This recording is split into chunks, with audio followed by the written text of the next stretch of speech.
So recently I asked for questions from you guys, and my oh my, did you come through. I have more questions than I know what to do with. So today I'm going to answer your questions about foster care adoption. So let's buckle up and get ready to go. Hey there, welcome back to my channel. And if you're new here, my name is Katie. I'm a foster adoptive mom to 3 kids, ages 6 through 14, and I'm also an adoption consultant, and I help families like yours from all across the country get started on their adoption journey and support their children once they have come home.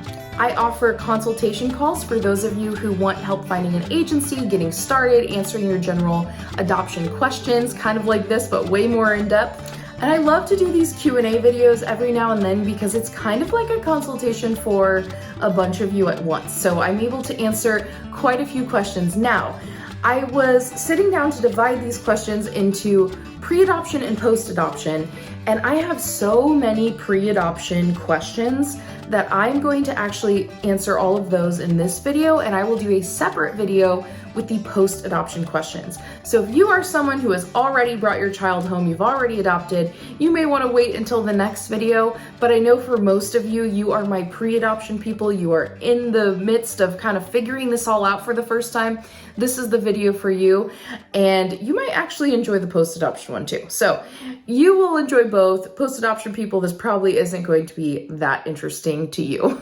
Before we jump into today's video, I have something really important I want to share with you because this is a way that you can make a difference for adoptive families. Now, I know that on this channel, I focus primarily on foster care adoption. However, we know there are other paths to growing your family through adoption as well, such as infant adoption or international adoption.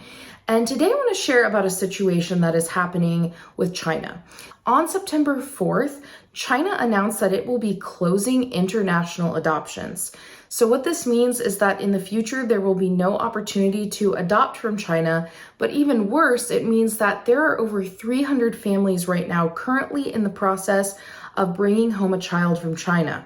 They will not be able to bring their child home unless something is done about this. And this was brought to my attention by an adoptee from China named Isabella, and she's really passionate about her story and having been adopted from China, and she just asked if I could make an announcement about this on my channel. And the way that you can get involved is that if we want these families to be able to bring their kids home, we need to be lobbying the US Department of State to press China to come up with a solution to this issue. Otherwise, these children will be left in orphanages and not have the opportunity to go home with the families who are already matched to adopt them. So Isabella sent me a link to the National Council of Adoption. It is a petition, and when you enter in your information here, it will automatically create a letter to send to your representatives. I did it. I think it took me about 2 minutes. So if this is something you're passionate about, you're interested in helping, definitely check out the link in the description below where you can sign that petition to help families who are adopting from China and help these children to be able to come home with their forever families before the doors are closed to international adoption. Now let's jump into the video. All right, so the first question we are going to talk about today is, when fostering to adopt, do you have to be in a certain vicinity of an agency, like certain amount of miles? So here's what I'll say. Most of the time, if you're going to go through the state agency, you'd want to work with your own county. Unless you're in a really small or not as populated county, then you may want to go to the next biggest county over. So when you reach out to them, you can ask, what's the best route to go? I know where I live, our county is a lot smaller and not as populated. And so a lot of my friends who are foster parents actually have fostered through the next biggest county rather than in our own. So that is something you can obviously do. It's not a big issue. It could vary state to state, but in most cases I've seen that it's okay to work with someone as long as they're within your state. Same with private agencies. You cannot work with a private agency that is located in another state. You have to pick one within your state. And I know sometimes this gets confusing. People say, well, what if I want to be able to adopt from another state? That's fine. You still have to find an agency inside of your state lines because they are actually able to get you licensed in your state. I know it's a little confusing, but just know it has to be within your state. I wouldn't recommend going somewhere that's too far away just in case you need to stop by or do any in-person trainings. But oftentimes you can work with an agency even if they're 3-4 hours away. These are just things you'll want to ask when you reach out to them. Someone else asked, what are some things to consider when you are selecting which races and gender you'd be open to adopting? How do you decide what is best for your family? Okay, so I am a firm believer that with gender, I just personally would not put down a preference. I think what can happen is if you are too picky, if you have too many preferences on that list, you are going to have a much harder time finding a match. And, if we think about giving birth biologically, you don't get to pick if you get a boy or a girl then. So I just feel like adoption isn't that different. We don't need to pick a boy or a girl. Now, I know there are situations where a family might already have 3 girls and they really want to adopt a boy. I'm not against that. I just want you to understand that you are going to be limiting the amount of kids that you could possibly adopt, and you're going to have a much smaller pool of kids that you could be a potential match for. So just be aware that can happen. Now, the question about race is complicated because no one wants to say on their form, I only want this race of child. It just feels wrong. So when my husband and I filled out our form, we just said we were open to every race. Now, there is a lot of differing opinions on this. Some people think it's terrible if you select that you only want a child the same race as you. They think that that's you being, discriminating or something like that. But then there's a whole other group of people who think it's bad if you say you'll adopt a child of a certain race if you don't have connections to other people of that same race. So that is a tough conversation to have. I think you really need to think and be honest with yourself. I know when my husband and I were talking through things, we knew that we live in an area that has a decent amount of diversity. So we knew that if we adopted a Black child or a biracial child who's Black and white, that there are going to be plenty of kids at their school who look like them. There are teachers who look like them. And we also knew that there were quite a bit of people of Asian descent and things, which just isn't as common in foster care adoption anyway. The numbers aren't that high, but we knew that there was a school nearby that we could send them to if we wanted to help them make those connections. So you do need to think about, can I provide my child with these connections? Because, you hear so many stories of adoptees who grow up and they talk about how they always felt like the odd one out in their family. Like they might have been adopted by a white family and they were Black and they were the only one in their whole family who didn't look white. And they just always felt like they stuck out like a sore thumb or that they didn't fit in somehow. And that is something we need to think about. And some of them also lived in a community where it was primarily white people and they never had a teacher who looked like them and they didn't have classmates who looked like them. And that can be really hard on a kid. So you need to know the area you live in. You need to know, can you help them make those connections? Because it actually is super important for them to be able to connect with other people who look like them. They already feel different from their peers because they're adopted. And when you add that racial difference on top of it, that can just be very, very difficult. At the end of the day, I think it's better for a kid to be in a family than not be in a family. So if you really ask me, really deep down, I'm kind of like, every kid deserves a family. And I would rather have them with a family where they don't quite feel like they fit in rather than staying in foster care for a really long time. Again, every adoptee has their own opinions about that based on their experiences, but I think as adoptive parents, we can definitely make sure that we are finding ways to connect them with people who look like them and have that similar background, if that makes sense. This question is really related. So it says, what kinds of specifications do you provide to your caseworker during the adoption process?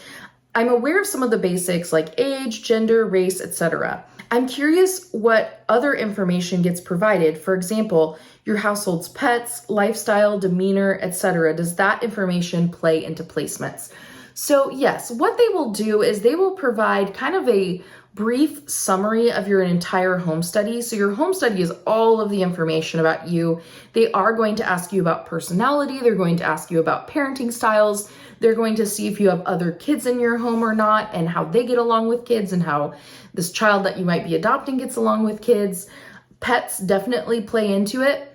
There are some kids who would absolutely love to be in a family with a pet, and there are other kids who have trauma with pets that could actually create a really bad situation if they were placed in a family, let's say with a dog, if they had experienced maybe a dog bite in the past or some sort of traumatic experience with an animal. So it's hard because I can't say specifically what will go into every decision, but yes, they do tend to give a little bit about your personality, your kind of general parenting style. And at first, it's just this really brief kind of one-pager comparison. Later in the process, let's say that you are a potential match for a child, but there are 3 other families who are also potential matches. What they're going to do is they're going to have a staffing meeting, is what they call it. And the caseworkers for every family will show up, and the caseworker for the child. And I think sometimes the foster parent will be there as well. But what they will do is each caseworker will present their family and kind of give reasons why they could be a good fit. And then as a group, they vote. So if they're kind of deciding between 2 people, your caseworker might share some additional information that will help them to make the best choice. Okay, my next couple of questions are kind of surrounding the matching process. So this first one says, during the matching process, what documents should we anticipate having access to, and what should we be mindful of when looking at said documents? So this really depends on the state the child is from, and it can even change on a case-to-case basis. I know when we were looking into adopting and we had a potential match at one point, one potential match, they sent us this huge, like 100-something page file with this kid. It was like every doctor's appointment they'd ever been to, every single, move they had made, some school notes. We had access to everything, but that is not typical. There were other times where we got a small little paragraph about a kid or, a couple lines about a kid. So in the matching phase, you're not going to always get a ton of information at once, but what you can always do is ask questions. So if a caseworker reaches out to you after you've inquired about a child and they say, hey, we think you might be a potential match, here's a little more information about the child, are you still interested? At that point, I would send at most maybe 5 specific questions. If they didn't send you a lot of information, I would ask about some of the things like, why was this child removed from their parents' care? How many different placements have they been in? Have they ever been in residential treatment? Are there any big behavioral concerns that we should know about? So those types of questions are really good to just get a feel for if you think you are equipped to actually care for that child. But again, I wouldn't ask too many questions at this point because you can scare the caseworkers away by asking too much because they're very busy. I might know that from experience because I asked way too many questions at one point, and I think that is why they kind of were like, never mind. So that was in our first adoption. I kind of learned the hard way. But remember, you are going to have an opportunity to ask any and every question you want and to get all of the information. After you've said your initial yes and they've chosen your family, you are going to have an adoption presentation meeting where they give you every piece of information they have. You can ask as many questions as you want. And then after that is when you give your final yes or no. So you still have a chance to back out if you get more information that you're just like, oh, this is not something we're going to be able to provide for. This is not a situation we feel equipped for. So in terms of things to look for in these documents, I would say average things would be like how many placements they've had, why they were moved so many times, if there was any sort of reason given for that, concerning behaviors that they have shown within their foster families or at school, and any sort of important family medical history, especially if there is a history of certain mental health issues that can be genetic. So just getting a feel for that and getting an idea, it can be really helpful. Now, for the bigger things to look for would be things like, have they been hospitalized for mental health issues? And if so, for how long and how did that go? Have they shown any concerning behavior since then? I would also like to know if they've had a history of violence towards other children, especially if you already have biological children in your home. And I would also like to know if they have ever shown violence towards animals, because that can be a really bad sign at times. And so that, especially if you have a pet, you want to make sure that you know whether or not this child can be safe around animals. And I would also want to check about a history of sexual victimization of others. So if this child has ever acted out in that way towards another child, I would definitely want to know that, especially if I already had biological children in my home or other adopted children in my home. I would want to know that. Now, I say these are the big things. What I'm not saying here that if any of those are a yes, that you have to say no to the child. Every single child deserves a family, and these kids have been through a lot, and their behaviors are going to reflect that, and the way that they react to things is going to reflect that. And I'm not saying that they don't deserve a home. They absolutely do. However, I also believe that not every family is equipped to handle those types of issues. So many factors are at play. So definitely think about your own family, what your situation is, what you think you can actually handle, and make your decisions wisely based on that. This kind of goes along with it, but someone else said, how do you know what situations to say no to in the matching process? This part has been very confusing and emotional for me because I don't see people talking about it, probably because it's difficult to talk about things we can't do or situations we aren't equipped to help with. Completely understand. There were multiple times within our first adoption where we had to say no. We would submit an inquiry on, a sibling group or a child, and we would hear back, and the information we got back kind of confirmed to us that it wasn't the right fit. I think the biggest way you can help yourself before you get to the matching process is you need to sit down and make a list of things that you definitely cannot handle. You need to have that figured out before you ever even look at a profile of a child. Because what can happen is you can read a profile and then you can hear back information, and then it's like, well, there's a face to this issue now, and now I'm wavering on my decision because I'm feeling guilty about saying no. And don't get me wrong, I understand. It is incredibly difficult emotionally to see a kid's file, see the things that they've struggled with and have gone through, and then also to be able to recognize that you are not the person who can care for them. And I think it's hard, but I also think we have to understand that we are not responsible for saving kids. That is a savior mentality. That is not what we are. We are not saints coming in who can just handle everything and should handle everything. We are human, and we need to know our limitations, because it's not fair to a child if you deep down know that you are not able to handle a situation or to care for them properly. It's not fair to them for you to say yes just because you're feeling guilty. So you never want to make a decision to adopt a child out of guilt. There's a difference between guilt and feeling compassion and feeling compelled to do something about it. So knowing the difference between those two, but I think especially setting your kind of non-negotiables ahead of time, like these are situations we know we would not be able to handle. So we need to remember that we are not the saviors. We are not the ones who can fix everything. And we need to set those boundaries in place before we hear about these kids, because that will help us make a decision that is logical. Also, we always want to have compassion, but we want to be very logical as well as we're approaching these types of decisions. I hope that doesn't sound too cold. I mean, I obviously cried over kids that I learned about and prayed for them. And I think something that was so helpful for me, and I know not everyone who watches my videos is a believer or is religious or has a faith practice in any way, but if you're a Christian like me, we know that prayer is so powerful and prayer can do so much. And I think just being able to pray for each and every child's profile that comes across your email is such a way to be involved in that child's story, even if you do not feel equipped to provide parenting for them in the way that you would maybe want to be able to. And I just think it's amazing to think about praying for a really specific family for a child. And I think it's just a good reminder that we're not in control. We don't save people, God does. And so if you're a Christian, I hope that's a little bit encouraging to you. I think we have a different sense of hope. And I have heard stories about families who had to say no, and then later those kids were adopted by the perfect family. So it happens, and things come together, and you are not the end all be all and the one who has to save everyone.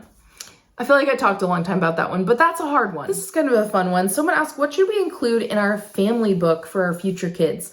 So when you start to get into the matching process, some agencies will ask you to create a family book. And your family book will look different depending on which ages of children you are looking to adopt.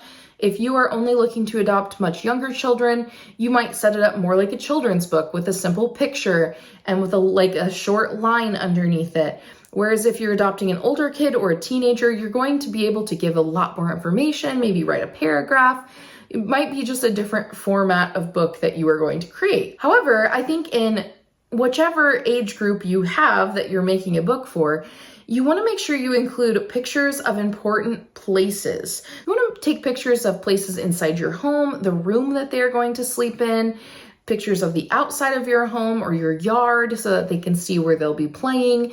You might want to take a picture of like your street or your neighborhood or the school that they'll be going to. I think it'd be really fun too to include pictures of maybe some of your favorite places to go around town. Like maybe you have a favorite restaurant or you have a favorite ice cream store or coffee shop that you like to go to, just to start to give them that idea of where they're going. I think that can be so scary for kids, and kids in foster care never get that. They never get to see like all these pictures of where they're going and who they're going to be with. And so I think that these books really show the child that this is a different type of thing. This isn't another foster home. This is an adoptive placement. This is a permanency plan. And just by having all those pictures and showing them where they're going to go before they go there will just help them start to shift that mentality, and could also help them kind of feel just less worried and anxious. And so in addition to that, you want to make sure you put pictures of important people. So put a picture of yourself, of your spouse if you have one, put a picture of your pets if you have them, and write descriptions for all of them. Write about where you're from or things you like. Write about activities you enjoy doing together as a family, things that you'd like to include them in on. If you have extended family that you're really close with, I think it'd be great to include grandparents if they're around in that book with their names and where they live and things about them. Because in adoption, there's this really unfair balance of information. So as the adoptive parents, like I said earlier, you get all of this information. You get family medical history, you get everything. These kids don't have that. Like, it's very possible that your extended family will have already seen a picture of this child before they have ever even met you. And so you want to just kind of level the playing field a bit where they can feel like they have a lot of information about you as well. Okay, we have a couple like home study related questions I'm going to get into. So one of them says, what level of detail does the home inspection go into? Are they strict about making sure every hazard is addressed and minimized? Would they be concerned with sharp corners? Every outlet needs to be plugged, knife block, cabinet doors must have locks, etc. If we plan on adopting older children, like ages 5 to 12, would they be more relaxed? So here's what I'm going to say. Every county and every agency is going to have different requirements. So what they did for us is they provided the county's rules, and they were very detailed. It was like how far apart crib slats had to be, how you have to store cleaning products, how you have to store medication. All of those things were really laid out really clearly. So I think one thing that's comforting about that is that they will tell you exactly what you need to do. They will give you a checklist of all the things that are required in your area. Now, I will say when I saw our checklist, I was a little overwhelmed, and I definitely was worried about the home inspection. I was just worried I was going to forget something because I'm not always the most detail-oriented person when it comes to that stuff. And the truth is, when they came to our house, yes, they checked every room. They did look around things. We showed them things. You had to have like a fire safety plan on the fridge and like a tornado plan because of where we live in the country. But they did not go around with a white glove checking everything. They did not care that we didn't have stuff in all of our outlets. They were not that picky. And our age range was 0 to 10. So that was a pretty wide age range. What they told us was that for certain things, once we actually had a match, then we might want to adjust things, like we could add the corner covers or we could add the electrical socket things after we know what age of child we're getting. Because if you're adopting a teenager, you probably do not need to put outlet covers on, right? Hopefully not. Another question that was similar was someone said, I have breakable glassware in a cabinet and was told by someone that to do foster care, I would have to get rid of the cabinet. What are things not allowed in your home with foster care? And what are the rules about cleaners? Okay, I think I talked a little bit about that. So pretty much like cleaners just need to be up high or in a locked cabinet. It just depends exactly on what your county will say. For us, all medications, whether over the counter or not, had to be in a locked box, and that was for any age. If you have alcohol, you do need to have that locked up. If you have a gun, obviously, hopefully you have that locked up as well. Just any general safety things like that. I have not heard anything about the breakable glassware in a cabinet like that. However, I do see what someone's saying, because it just depends. Like if you got a kid in your home who had some anger struggles and they just like went to town, they could punch through the glass. I'm not saying that would happen. Our kids have never done anything like to that level, but I know it happens. So maybe that's what that person meant. But my guess is that that would be more of a personal choice. But you just have to accept that with kids in general, things get broken. So is that something you are okay with happening? I know we had like a glass case. It was a built-in, but it had like glass windows on it, and we had some breakable stuff in there, and they never mentioned that that was a problem. So unless there's a really specific random rule for where you live, I can't imagine that's going to be a big deal. And I know in the last question, they mentioned something about knife block. I don't remember that being an issue as long as it was like out of reach of little kids. So if you have really little kids, obviously you want to follow any of those little kid rules that you would normally follow for safety. Oh, this is a good question. So this one says, do all kids that get adopted from foster care system get medical insurance from the government, or is it only in specific cases? And does it depend on how much you make? If they do get it, what age are they allowed to have it until from the government? Okay, so technically, not every kid gets it. I say technically because every person I know, their kid gets it. But according to how it's written, it's like specific kids if they meet certain requirements. If they meet certain, not requirements, if they meet certain criteria to where they're considered higher need, then they will. So for example, if you adopt a child of a minority race, they often fall under that. If you adopt more than one child, they fall under that. If you've adopted a slightly older child, they fall under that.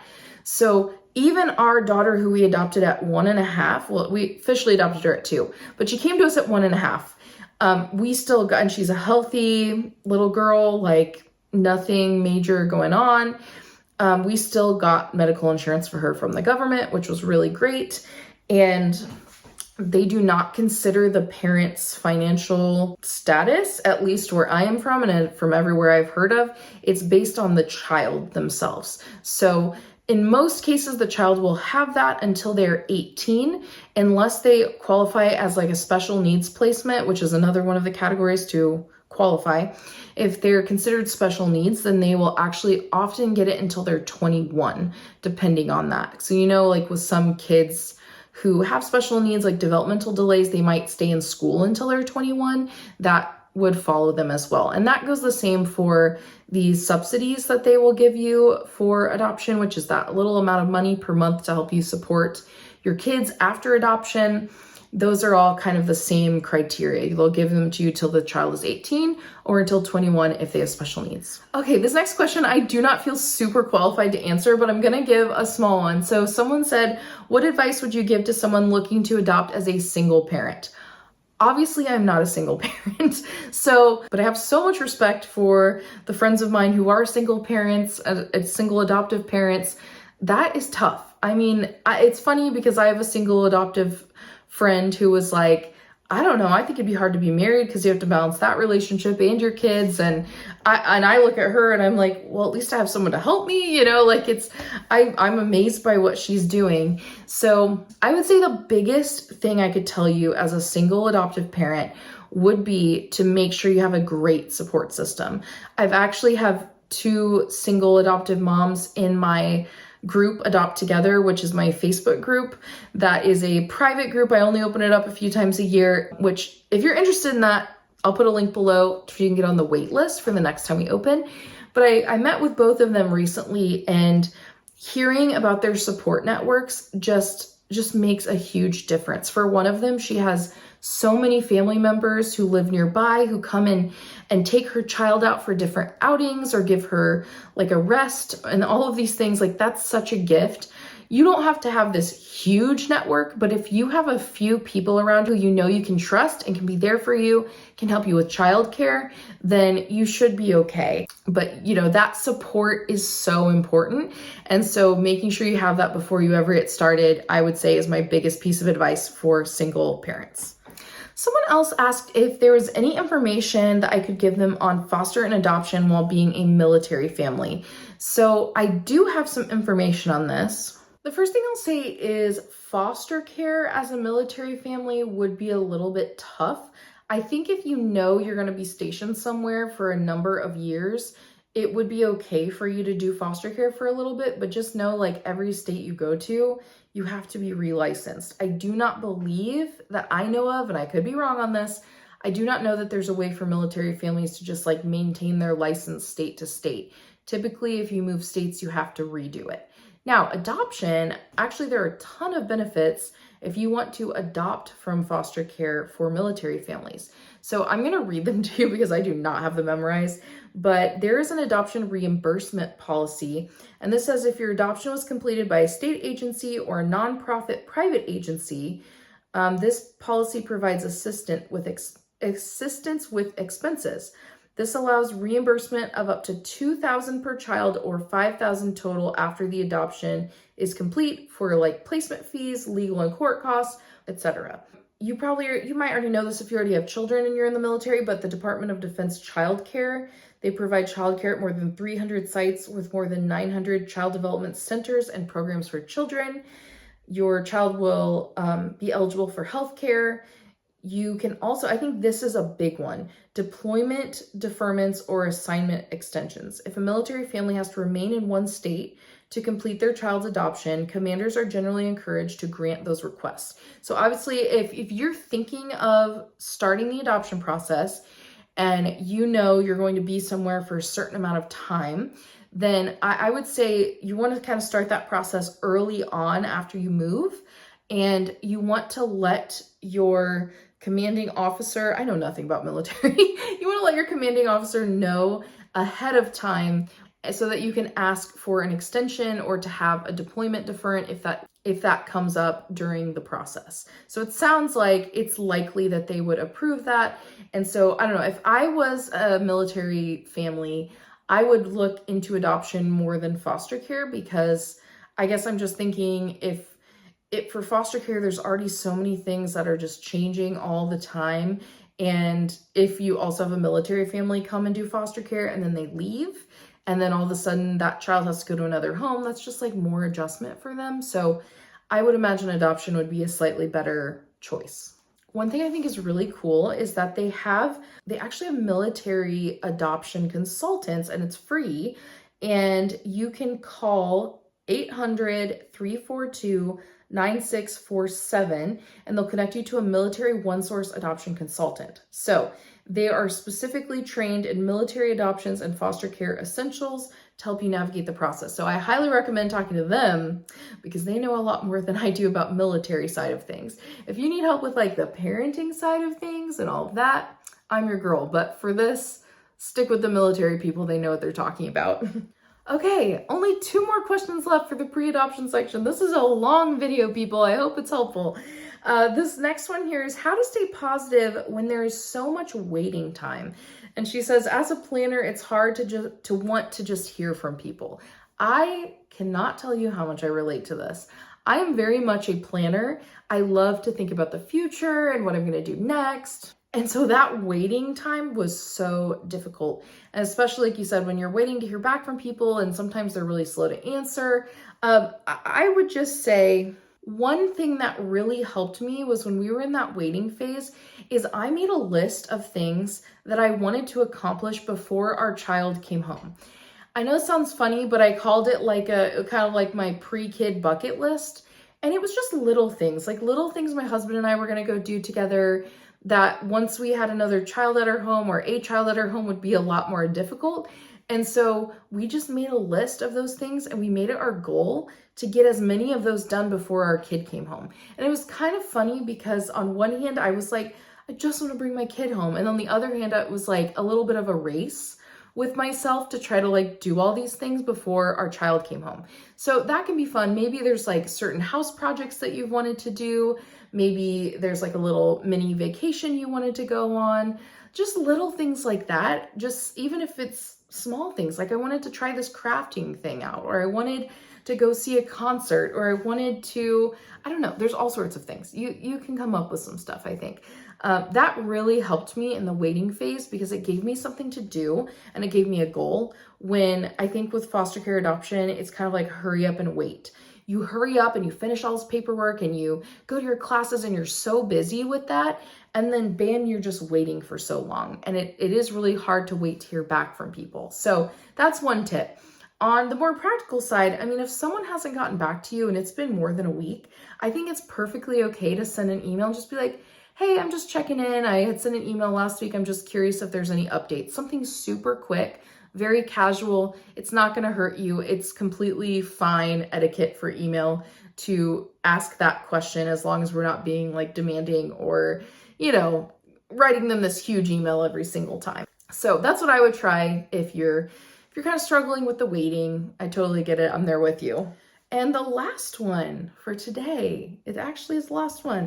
It says, how do you make the child and yourselves feel less awkward during the first meetings? Well, I'm going to tell you, first of all, it just is going to be awkward. It is going to be awkward. You're like strangers meeting each other, but you're planning to become a family, but you already know that. It's just weird. It's almost like a first date, but on your first date, you already know you're getting married. It's just strange. So kind of like an arranged marriage maybe is what I would imagine it would be like when you're meeting that person for the first time.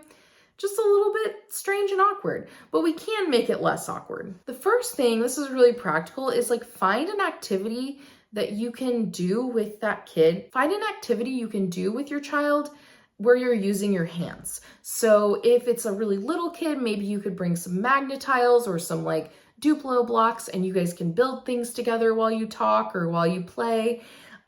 Just playing with toys just in general with them can help a lot. It not feel as awkward. You're just having fun with them. If it's a slightly older kid, you could bring coloring books. You could bring a craft you could do together. You might take them out somewhere. Maybe you'll take them to like a fast food place and you can just eat and have something to do with your hands there. Maybe you'll take them to like a coffee shop so that you guys can get some hot chocolate or something.